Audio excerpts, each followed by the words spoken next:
So, masaya po ba kayo? Nandito kayo sa church ngayon? Amen. Dapat lang po. And last time po, nung nag-share ako, kung naaalala nyo po at nandito kayo, ang share ko po ay Speak Life. Tapos ang Speak Life, your words shape your life. Ngayon po, part 2 po natin, pero konting recap lang po, okay? So last time po, again, we talked about words, na hindi po basta-basta ang mga salitang lumalabas sa bibig natin. Amen po ba? Hindi po empty ang mga words natin. Una po, natutunan natin na words are like seeds. Para pong buto. Amen. Sa Proverbs 18 verse 21, di ba? Death and life are in the power of our tongue. And those who love it will eat its fruit. See? What we speak eventually, mararanasan po natin sa buhay natin. So, pag every time po nabubuka ang bibig natin at magsasalita tayo, para po tayong nagtatanim. Amen po ba? At nang tatanim natin, iha-harvest din po natin sa ating buhay. And then second point ko po last time is words direct our lives, or words set the course of our lives. Sa James 3 verse 3 to 6 po, inihalantulad po ang ating dila sa maliit na parte ng barko, which is the rudder. Or inihantulad din po yung dila natin sa bits na nilalagay sa bibig ng kabayo para makontrol natin yung whole animal. So ibig sabihin, kahit sobrang liit lang po na parte ng ating katawan ng dila, it brings so much power, it carries so much power that it can direct the course of our lives. Amen po? So, meaning hindi lang po expressive ang words natin, directional po siya. Amen? They guard the course of our lives, relationships, pati po ang mga desisyon natin. And then yung third point ko po last time is our words are not random. They come from the heart. Amen? May pinanggalingan po yung salitang lumabas sa bibig nyo. Nanggaling po yan muna sa puso natin.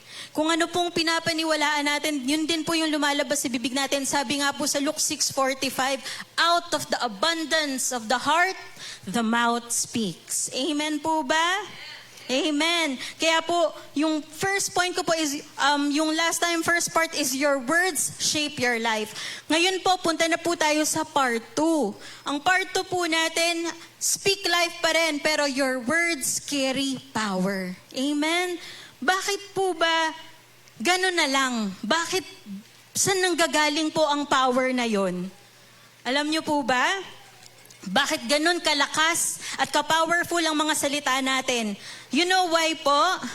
Because we are created in the image of God. You know, our words are patterned after God. Amen po ba? Ang first point ko po ngayon, our words have created a creative power. Di ba po kung babalikan natin sa Genesis, paano po ba nilikha ni Lord ang mundo, ang creation? Through His hands. Di ba po, He spoke? Basahin po natin sa Genesis 1, verse 1 to 3. New King James Version, sabi po dyan, in the beginning, God created the heavens and the earth. Verse 2, the earth was without form and void, and darkness was on the face of the deep. And the Spirit of God was hovering over the face of the waters. And verse 3, then God said, let there be light, and there was light. See how God created the earth or the light po? He spoke. Amen? At Genesis 1 verse 4, sabi po dyan, and what happened? After He spoke, God saw light. God saw the light and that it was good. See, may pattern po. Nauna po munang sabihin ni Lord bago niya nakita. Amen po ba? God said first before He saw. Hindi po siya nagantay na tagal naman magkailaw. Kailan kayo magkakailaw? Kailan kaya liliwanag? Hindi, sinabi niya yung gusto niyang makita. Amen po ba? He spoke light first, then He saw light come into existence. Amen? See, Yung words po, it is God's instrument of creation. And again, we are created in His image. So our words carry that power. Anong ibig sabihin nun? Kaya ko din mag-create. Hindi po ganon. We cannot create out of nothing. Pero ang ibig sabihin po dito, our words have the power to shape, to direct, and to produce in our lives. Amen po. Ganun po ka-powerful ang salita natin. Again, hindi para mag-create out of nothing, but to agree with what He has already said. Amen? Amen po ba? Amen. Kita po natin yung pattern ni Lord. Nagsalita muna siya. Di ba ganun po si Lord? Faith speaks first. Amen? Kasi po, di ba, Romans 4:17. Sabi po dyan yung sa second part, God who gives life to the dead and calls those things which do not exist as though they did. Amen? God calls those things that are not as though they are. Kasi po, bakit po ganun? Tayo pong mga tao, kailangan, bago tayo magsalita, makita muna natin. Amen? Bago tayo maniwala, kailangan makita muna natin. Pero si Lord, magsasalita muna siya, sa Kanya makikita. Amen? Naalala niyo po ba si Abraham and Sarah? Sino pong nakakaalala kay Abraham and Sarah? Amen. Madalas na po ito binabanggit nila, Madam. Ayan, Abraham and Sarah. Di ba God changed their names from Abram to Abraham, which means father of many nations. From Sarai to Sarah, which means princess or mother of multitude. Anong nangyari? Pinalitan ni Lord yung pangalan nila hindi base sa sitwasyon nila. Ano po bang sitwasyon nila? Wala silang anak. Amen? Advanced na sila in their age. And then barren pa si Sarah. Baog. But God didn't change their names based on their situation, but based on His promise. Amen? Ano po bang pangako ni Lord? Again, Abraham will be the father of multitude, and Sarah will be the mother of multitude. So, tinatawag na sila ni Lord na fruitful kahit wala pa yung anak nila. Amen? Alam niyo po, imagine nga di ba, pagka nagtatawagan sila, Abraham, parang father of many nations. Tapos si Sarah naman, tatawagin siya ni Abraham, Hoy, mother of multitude, princess. Di ba siguro yung mga yung mga kapitbahay nila, hala, mother of multitude daw. Pero wala silang pakailam. Amen? Dineclare nila yung pangako sa kanila ng Panginoon. Amen? Amen po ba? Dineclare na nila bago pa nila makita. See, you know, God designed our words to create po. Amen? Again, to produce. Pero alam niyo po, if we misuse, we can misuse words. It can also trap us. Words can trap us. You know, kaya kailangan po maingat tayo. Bakit po? Sa Proverbs 6 verse 2, sabi po dyan sa New King James Version, you are snared by the words of your mouth. You are taken by the words of your mouth. Sa NIV po sabi, you have been trapped by what you said, ensnared by the words of your mouth. You know, words don't just build. Again, words can trap you. Parang ganito po, every time na magsasalita po tayo, akala po natin walang nangyayari. Amen? Pero every time na nagsasalita po tayo, we are already setting traps for our future. Amen? We are already placing something every time we speak. Tapos, one day, magugulat ka na lang, mahuhulog ka sa sarili mong patibong. Amen? Tapos hindi ka na makakaalis. Kasi eventually, yun na yung pinaniniwalaan mo. Yung mga sinasabi mo, yun na yung nangyayari sa buhay mo. Amen po ba? At saka sino yung naghulog sa'yo, walang tumulak sa'yo. Amen? Ikaw mismo. You set traps. in your life, in your future, by your words. Sabi 'di ba sa Proverbs, you are snared by the words of your mouth. Sarili mong bibig. Amen? Kaya, alam niyo po yung dati, 'di ba? Kunwari, ayan, sasabihin, usually ganito po yung expression natin eh. Pag may nangyari, tas example, hindi maganda, sinasabi ko na nga ba? Sinasabi mo na nga ba? Hindi yun biglang nangyari. Matagal mo na yung pinakawalan. Amen? Lagi mong sinasabi, paulit-ulit. Kaya dumating ka na sa point na, sinasabi ko na nga ba? Amen? So, again, alam niyo po, eto, last time po, nagkasama ko po yung mga college friends ko at nag-trip po kami somewhere. Tapos yung isa ko pong kaibigan doon, nahirapan po siyang maglakad. Sabi niya, yung tuhod ko, pang 60 na. Mind you, 30s po kami, mga 30. Pero yung tuhod daw niya, pang 60 na. Sobrang baliktad dun kay Caleb. Amen po ba? Naalala po ba natin si Caleb? Si Caleb, 80. 80, 85, pero yung strength niya, 40. Amen? Ganun po dapat tayo. So, nung sinabi po ng friend ko, syempre di ako nag-agree. Sabi ko, ay hindi yan, friend. Pabata tayo ng pabata. Amen? Yun ang sasabihin na, huwag kang makikiayon. Amen? Kasi yun nga, eventually, the more you say it, the more you believe it. And the more you believe it, the more that you will walk in that. Amen?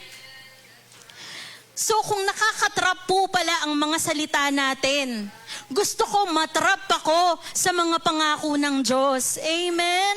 If I'm going to be bound by my own words, I want to fill my mouth with the promises of God. Amen? With the truth of God's word. Amen? Mamili po tayo ng lalabas sa bibig natin kasi may choice po tayo. Amen po ba? Amen. Ma-anchor tayo dun sa hope. Amen? Ang i-declare natin kung anong sinasabi ni Lord. Amen po? Hindi yung sa base sa nakikita natin. Amen? So alam niyo po, sobrang powerful, di ba? Nakakatrap. Yan, it creates. And you know, even our words, you know, it can also affect the promises of God in our lives. Alam niyo po, may story sa Bible. Si Zechariah. Kilala niyo po ba siya? Siya po ang tatay ni John the Baptist. Amen? So si Zechariah po at si Elizabeth, matanda na rin po sila. Familiar? Si Elizabeth po, barren din. Amen? Pero sabi ng angel sa kanila, magkakaanak sila. Amen? So, anong sagot ni Zechariah nung nalaman niya yon? Luke 1 verse 18. Sabi niya, ayan, verse 18, and Zechariah said to the angel, how shall I know this? Ba? Again, binalita na magkakaanak sila. Sabi niya, for I am an old man, and my wife is well advanced in years. Kung itatranslate ko po sa sarili kong translation, para niyang sinabi, di nga. Di nga. Paano? Imposible. Parang ganun po. Si unbelief, yung lumabas sa bibig niya.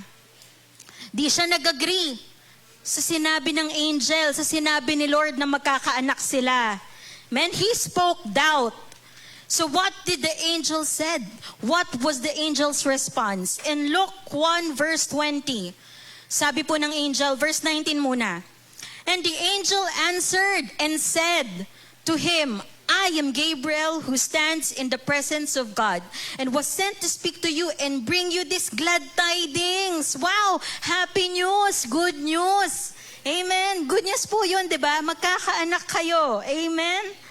Verse 20, but behold, you will be mute and not able to speak until the day these things take place. Bakit? Diba? Naging mute siya. Hindi siya nakapagsalita. Bakit? Sabi ng angel, because you did not believe my words, which will be fulfilled in their own time. God had to shut Zacharias' mouth because of his unbelief. Amen? Bakit? Pwede niya kasi makancel yung ginagawa ni Lord. Pwede niyang ma-offset. Amen? Pwede niyang ma-alter yung destiny ni John the Baptist. Amen? Kaya God had to shut his mouth. Hindi lang po siya punishment, but it was protection of the promise. Amen po ba? Amen. Come on, let's just bless the Lord po. Amen. Kaya po, if we keep on speaking doubt, amen, if we keep on speaking unbelief, fear, katulad po ng mga Israelites, di ba? Parang they go against dun sa gustong gawin ni Lord sa buhay nila. Amen? So, you know, church, kung yung salita po natin, it can come to agreement with God's word, it can also go against it. Amen? Our words also can work against that same promise. Gusto po ba natin yun? Hindi, wag nating kokontrahin. Amen? Ano pong natutunan natin sa story ni Zechariah? Hindi lahat ng nararamdaman mo at naiisip mo, lalo na pag di maganda, kailangan mong sabihin. Kailangan mong i-declare. Hindi po lahat. Kaya nga po, di ba sabi, think before we speak. Amen? Kung hindi, alam mo, hindi maganda ilalabas, isara mo na yan. Amen? Sara mo na yan. Alam niyo po, sabi nga po ni Joseph Prince, sabi niya po, yung enemy po, he is programming our language. You know, even pa, bago niya pa makuha yung joy mo, yung health mo, yung career mo, yung finances mo, bago niya pa makuha yan, he goes for your mouth. Amen? See, ang kaaway, alam niya how powerful our words are. Amen? Kaya, bantayan mo yung bibig mo. Amen? Pakisabi sa katabi mo, bantayan mo yung bibig mo. Amen. Sabi po sa Psalm 141, verse 3, New King James Version, sabi po dyan ni Psalmist David, set a guard, O Lord, over my mouth. Keep watch over the door of my lips. Sabi po dyan, di ba, set a guard. Yung guard, di ba meaning parang may nakabantay sa bibig mo? Nakakita na po ba tayo ng security guard? Amen. Di ba nagbabantay po sila? Yun ang trabaho nila. Amen po ba? See, para pong guard, parang soldier, na kailangan may bantay yung bibig natin. Ganito kaseryoso. Amen? You know, because our words can actually hurt, can harm. It can harm us. Amen po ba? It can cause problems.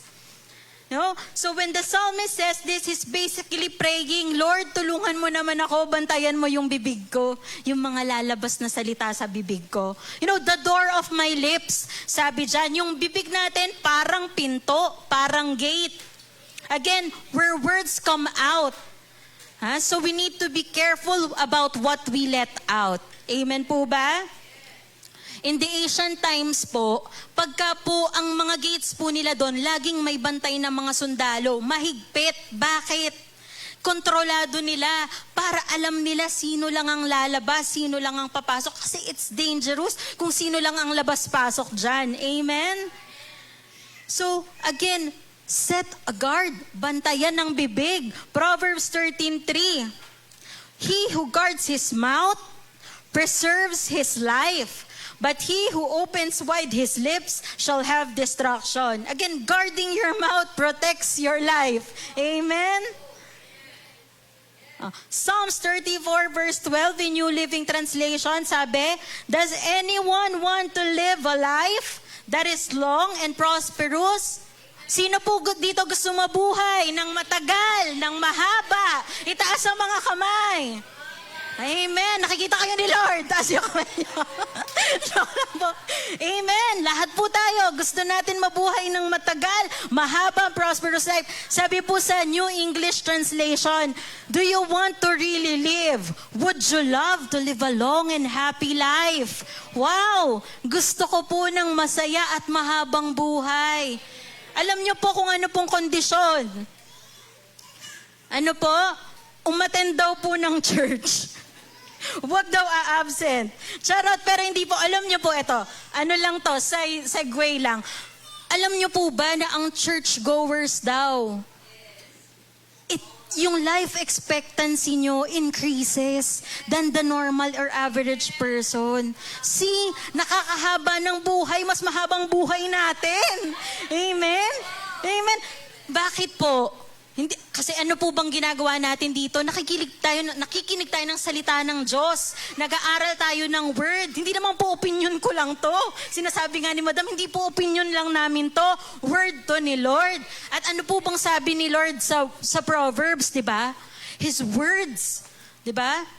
Is life to those who find them and health to all their flesh. Amen? Kaya po pag nandito po tayo sa church, hindi po tayo nababawasan. Nadadagdagan po tayo. Amen. Thank you, Lord. Amen. So, attend na po tayo. Kung gusto po natin mabuhay ng 100. Amen. Amen. Di ba? So, yun po. Sabi po, ito na talaga. Paano daw mabuhay ng mahaba? Sa verse 13, yung sunod na verse po, sabi, then keep your tongue from speaking evil. And your lips from telling lies. NET version, then make sure, siguraduhin mo daw, don't speak evil words or use deceptive speech. Amen? Ang sikreto po ng mahabang at masayang buhay ay nasa bibig natin. Amen? Sabihin mo nga sa katabi mo, the secret to a long life is in your mouth. Amen. Church, kung gusto nyo ng better life, start with a better mouth. Amen? Amen po ba? And alam nyo po, ito, again, kanina, di ba? Kanina, nakita natin, bakit ba powerful yung words natin? Kasi po, di ba, una sa lahat, we are created after God. We are created in His image. Amen? Amen? At isa pa po, bakit? Sino ka ba? Sino bang nagsasalita? Who are you? Sinong identity mo? Alam niyo po kung anong identity niyo? You know, because of Jesus' finished work, Jesus who loves us so much, who washed us at the cross, He has made us kings and priests. Amen. Yung katabi mo, king yan, hari yan, at priest yan, royalty yan. Tignan mo nga po yung katabi nyo. Mukha po bang royalty? Amen? Kahit po hindi mukha, pero yan po ang totoo. King and priest. Amen? Sa Revelations 1:6 po yan, sabi, and has made us kings and priests to His God and Father, to Him be glory and dominion forever and ever. Amen. Hindi ka lang po basta-basta nagsasalita. You are speaking from a position of kingship and priesthood. Amen? See, kaya po may power ang words mo, kaya may weight ang words mo. Alam niyo po, sabi nga po ni JP, we have a double portion of speaking power. Kasi nga dalawa tayo. Biruin mo, hindi ka lang king, priest ka pa. Alam niyo po, in the Old Testament, hindi ka pwedeng maging king at priest. Isa lang doon. Pero grabe, we're so blessed. At the side of the cross, we are a king priest. Amen? Amen. Ecclesiastes 8:4, where the word of a king is, there is power. And who may say to him, what are you doing? Walang makaka-question. Sa New Living Translation sabi, the king's command, his command, is backed by great power. Amen? No one can resist it or question it. Wow! Grabe ang salita ng king. Amen? May kanta nga po yung elevation dyan eh. Sabi, ano yun? Parang, when the king speaks a word, it cannot be overturned. It is good as done. It is good as done. Amen? Where the word of Trixie is, there is power. Where the word of Madam is, there is power. Personalize nyo yan. May power yan. Sino po dito nakapanood dun sa movie na King's Speech? Ano po siya? Basta yung king po, utal, stammer, nagsistammer, severe stuttering. And in that time po, may war. Kailangan magsalita ng hari. Kasi po, yung nation, kailangan siya nakikinig sa salita niya kung anong next na gagawin. Hindi siya makapagsalita. He avoided speaking kasi nagsistammer siya, natatakot siya. Pero one time, naka-breakthrough siya. He spoke to the nation and the nation were encouraged. Amen. Nangyayari po yun sa natural. Pero what more? Tayo, anak ng King of Kings. Amen? Lalo na po ang mga salita natin. Amen? Amen. Priest, as a priest po, bakit may power ang salita mo? Sa Deuteronomy 21 verse 5 po, sabi dyan, then the priests, the sons of Levi shall come near, for the Lord your God has chosen them to minister to him and to bless in the name of the Lord. By their word, by the priest's word, every controversy and every assault shall be settled. Yung priest po, they speak blessings in God's name. At pag may dispute po, pag may kaguluhan, ang salita po ng mga priests, they have the final decision. Amen? Bakit? Kasi inauthorize sila ni Lord. Amen? And now, in Christ, we are called the royal priesthood. Amen? 1 Peter 2:9, chosen generation, a royal priesthood, a holy nation. So when we speak God's word, we're not just talking. We're speaking from authority. Yung bibig mo, yan ang mark ng royalty. Amen? Hindi lang sa itsura, pero yung bibig mo, yan ang mark ng authority. Alam niyo po, you are a king priest in Christ.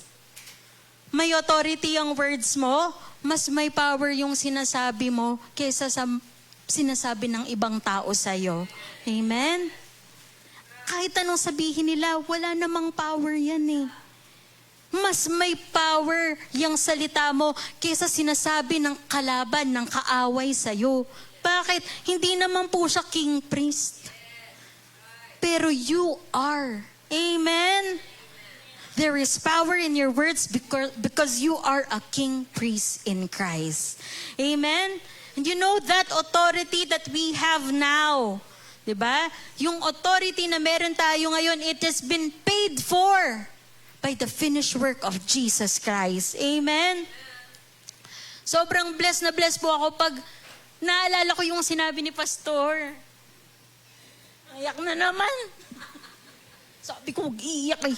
Na-overwhelm po kasi ako sa sobrang kabutihan ng Panginoon, sa sobrang pag-ibig niya sa atin. Ano ba yan? Nag-memory lang po kasi ulit sa akin last Sunday, parang pandemic yun. Yung tinuro to ni Pastor, yung Isaiah 53 verse 7. Again, nabanggit ko po to last time nung nag-share po ako about authority. Basahin po natin. Sabi, he was oppressed and he was afflicted, yet he opened not his mouth. He was led as a lamb to the slaughter, and as a sheep before its shearers is silent. So he opened not his mouth. See, 2 beses. Hindi binuksan ni Jesus yung bibig niya. Bakit? Sino dito? Ikaw nga eh, di ba? Parang may mga away lang sa'yo. Ay, hindi ah. Bukas na agad yung bibig mo. Nagre-rebat ka na. Pero si Jesus, he was beaten. He was accused. He chose to remain silent for 2 reasons binigay po sa atin ni Pastor. Number 1, because it was his mission to lay down his life for us. Amen? Hindi po ba mabuti si Lord?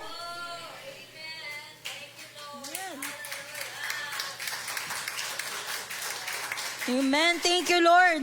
And the second one is that so we can open our mouths today. Amen. Jesus stayed silent para tayo makapagsalita ngayon. Amen. He was silent under judgment so we can speak with authority today. Amen.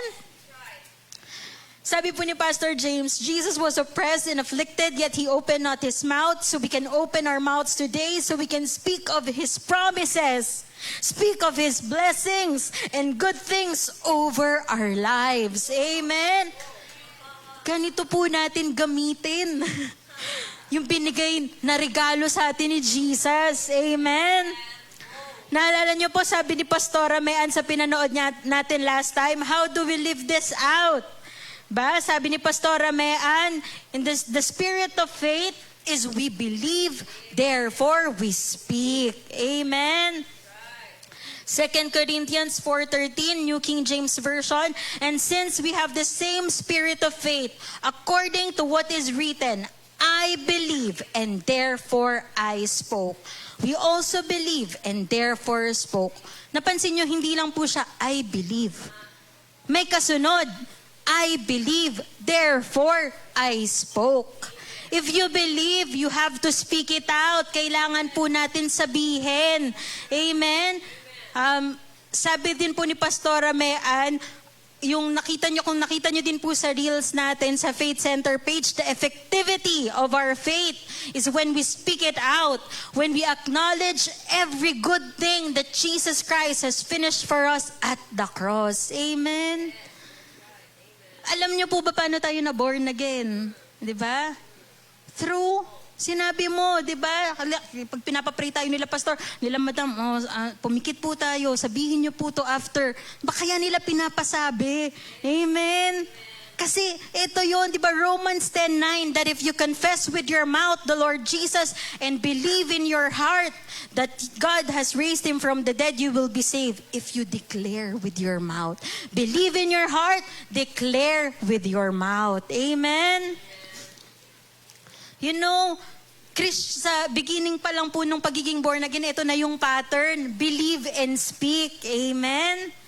So, you know, your words will also carry you into your victory. Amen? Kaya po, don't speak what you see. Speak what God said about your situation. Ano mga sitwasyon mo ngayon? Amen? May sinabi si Lord dyan. May pangako siya dyan. Declare it. Amen? Even Jesus, dinemonstrate niya po ito. Diba? Sa ministry niya, kung naaalala po natin, naalala niyo po yung kwento ng fig tree? Diba? Nagugutom si Jesus nakita niya, wow, ang lago ng mga leaves ng fig tree, parang may bunga. So lumapit siya. So pagkakita niya, wala. Diba? So ikaw kung gutom ka na, tas wala, so siguro na-disappoint si Jesus. Ano ginawa niya? Kinurse niya. Amen? Sa Mark 11:12-14 po yan.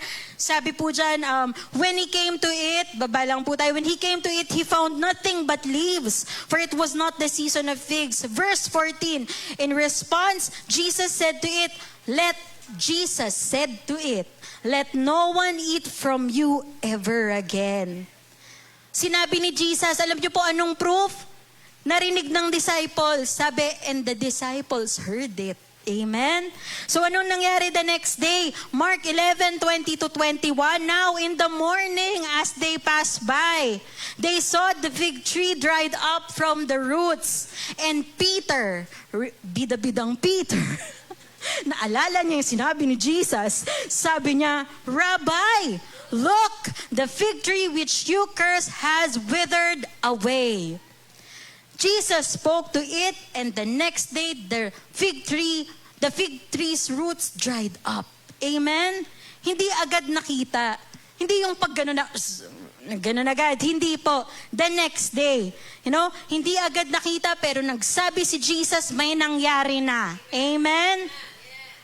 When Jesus spoke, something already happened, even if it wasn't visible yet. Amen po? Kaya po kinurse ni Jesus yung fig tree, may purpose naman po siya doon. Hindi lang moody naman ni Jesus, kung hindi lang nagbigay yung fig tree, hindi naman pala season. Hindi po ganon. Bakit? Gusto niya kasi ituro to sa mga disciples. Mark 11:22. So Jesus answered and said to them, have faith in God. Verse 23, for assuredly, I say to you, whoever says to this mountain, be removed and be cast into the sea, and does not doubt in his heart, but believes that those things he says will be done, he will have whatever he says. Diba sinabi po yan ni Madam kanina? Napansin niyo po, dito sa verse na to, Jesus mentioned say 3 times. Pag 3 times, binibigyang emphasis yan. Amen? Then he said, believe only once. Amen? So, hindi lang siya believing quietly. Naniniwala naman ako, sister. May bibig ka. Amen? Declare it boldly. Amen? Church, hindi po tayo powerless. We have so much power. Kaya po sobrang importante na malaman po natin the power of our words. Amen? Again, hindi lang po na basta-basta kung anong sinasabi po natin. Amen? Again, even Jesus in the Bible, di ba? Pagka po, paano po yung ministry niya? Sige, example po muna, di ba nung may storm, may wind, di ba he spoke to it? Hindi naman niya sinabi, di ba nakita niya, ay, sabi niya sa mga disciples, ay oo nga, grabe ang lakas ng storm. Hindi ganon. Anong sabi niya agad? Peace, sabi niya. Be still. Amen? Kay Lazarus, diba? Nung namatay si Lazarus, sabi niya patay na si Lazarus. Hindi ganon. Sabi ni Jesus, Lazarus, come forth.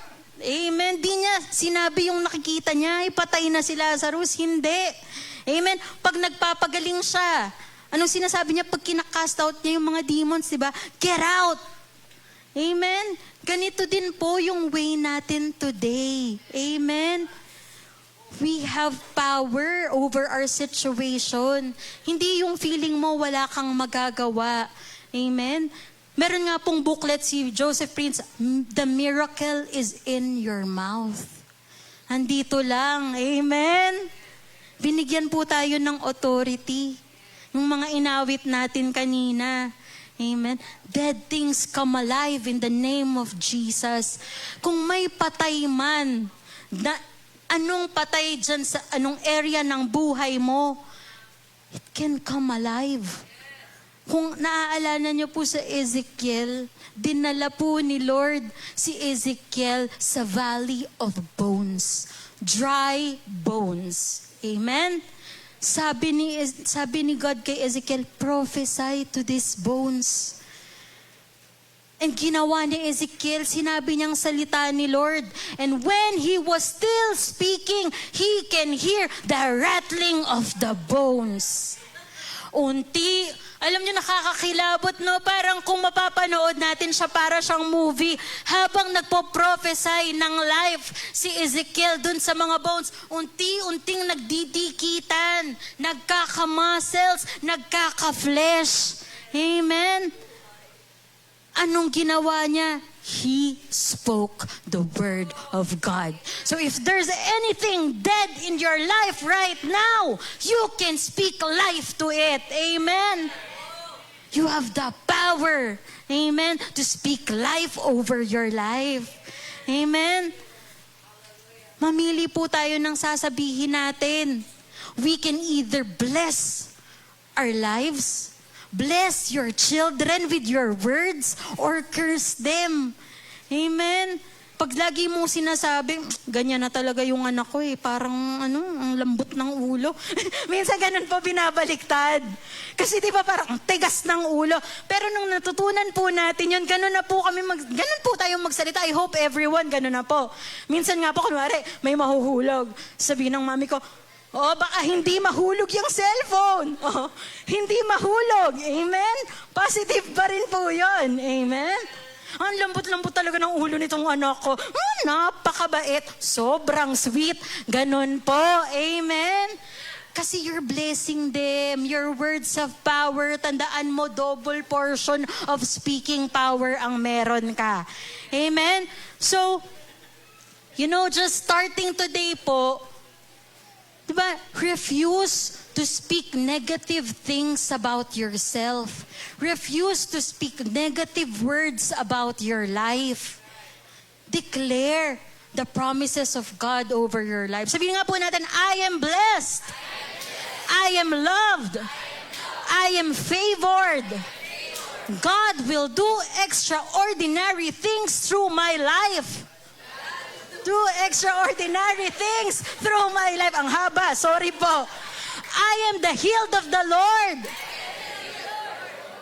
Amen. I am rich. Amen. I am the head and not the tail. Amen. Ay, mahaba. May narinig ako sabi, haba daw. Sorry po, pero yun lang po. Mga pero declare it every day in your life. Bless through your words. Amen po. May power po yan. Amen. That's how we live. Di lang tayo makikinig, but we will also speak and declare the word of the Lord over our lives. Again, hindi po natin dinideny ang reality. You know what we are doing? We are speaking a higher truth. Amen? Mas totoo ang sinabi ni Lord sa buhay mo kesa sa nakikita mo ngayon. Amen? Amen po ba? Did we learn something today po, church? Amen? Again, we have authority. Amen? We have been given authority because of Jesus' finished work at the cross. Diba? In Jesus' name, hindi ka naman magpipray sa pangalan ko. Kasi walang power yun. But the name of Jesus has power. Amen? So, let's all pray today. Thank you, Father God. Thank you, Lord God. Thank you for your finished work at the cross, Jesus. Salamat po, Panginoon, dahil sa tinapos mong gawa. We now have an authority. Amen? An authority because of your finished work. Maraming salamat, Lord, that because of what you did at the cross, we have power in our words. We have miracles in our mouth, Panginoon. Salamat, Lord, dahil you will supply the power. Amen? And we thank you, Father God, na binagbago mo po mga salita namin ngayon. Thank you, your grace is working in us and through us. Thank you, Father God, sobra mo kaming mahal. We just thank you, Lord, sobrang buti mo sa buhay namin. Amen? Kahit anumang pong situation ngayon, anumang nangyayari sa mundo, we know the truth na we have a Father God who is the maker of the heaven and the earth. Thank you, Lord God, na all is well. All is well. Everything will be all right. We know how our story ends, Father God, because you're the one who wrote our story. And we know the author of our life will never ever fail. Thank you, Lord God. Salamat po again, Panginoon, sa araw na ito na pinagkaloob mo sa amin. Salamat, Lord, na we're still alive, we're still breathing, we're still here. And that's a reason to be thankful for. Maraming salamat, Lord God. Thank you, Father God, that your children's needs and even their wants, you will meet them. Every prayer, you will answer and exceed them. Maraming salamat, Lord. You will place your beloved children at the right place, at the right time, and you will cause them to meet the right person, the right people, Father God. Thank you, Lord, for your protection over our lives. Thank you that we are covered by your most precious blood. Our families are covered. Thank you, Lord. The weapon may be formed, but it will surely not prosper in our lives, Father God. And you are turning things around for our good. You are working everything for our good. Thank you, Lord God. Thank you, Jesus, for preserving us, for holding us together every part of our lives, every area of our lives, Lord God. Maraming salamat, Panginoon. Truly, salamat. Wala na kaming masabi, kundi salamat. We know that our words are not enough, but thank you, Father God. And we just worship you today. We thank you. We exalt your holy name. In Jesus' name, this we pray. Amen and amen.